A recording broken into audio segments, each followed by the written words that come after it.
தொடர் விடுமுறையை ஒட்டி திருவண்ணாமலை அண்ணாமலையார் கோவிலில் குவிந்த ஆயிரக்கணக்கான பக்தர்கள் நீண்ட வரிசையில் 5 மணி நேரத்திற்கும் மேலாக காத்திருந்து சுவாமி தரிசனம் செய்து வருகின்றனர். இதுகுறித்த கூடுதல் தகவல்களை எமது செய்தியாளர் கார்த்திகேயன் வழங்க கேட்கலாம். கார்த்திகேயன் வணக்கம். இதுகுறித்த விரிவான தகவல்களை வழங்கலாம். வணக்கம் அஸ்வினி. தொடர் விடுமுறை காரணமாக திருவண்ணாமலை அண்ணாமலையார் கோவிலில் பல்லாயிரக்கணக்கான பக்தர்கள் அதிகாலை முதலே நீண்ட வரிசையில் காத்திருந்து 5 மணி நேரம் சாமி தரிசனம் ஈடுபட்டு வருகின்றனர்.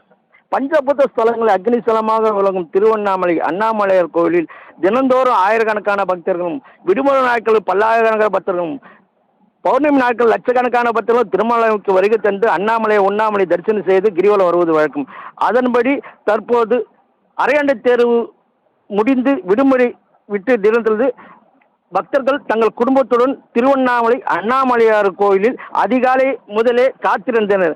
அதன் பின்னர் கோயில் நடை திறக்கப்பட்டு அண்ணாமலையார் உண்ணாமலைக்கு சிறப்பு அபிஷேகம் தீபாவளி நடைபெற்று அதனைத் தொடர்ந்து உள்ளூர், வெளியூர், வெளி மாவட்டம், வெளி மாநில ஆந்திரா, கர்நாடகா, தெலுங்கானா பல்லாயிரக்கணக்கான பக்தர்கள் நீண்ட வரிசையில் 5 மணி நேரம் காத்திருந்து சாமி தரிசனம் செய்து வருகின்றனர். மேலும் ராஜகோபுரம், அம்மணி அம்மன் கோபுரமாக பக்தர்கள் கோயிலுக்குள் சாமி தரிசனம் செய்ய அனுமதிக்கப்பட்டு திருமண மஞ்சள் கோபுரம் வழியாக பக்தர்கள் வெளியேற்றப்படுகின்றனர்.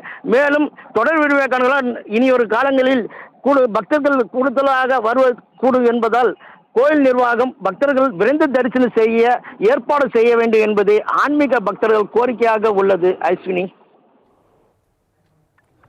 கார்த்திகேயன், விவரங்களுக்கு நன்றி.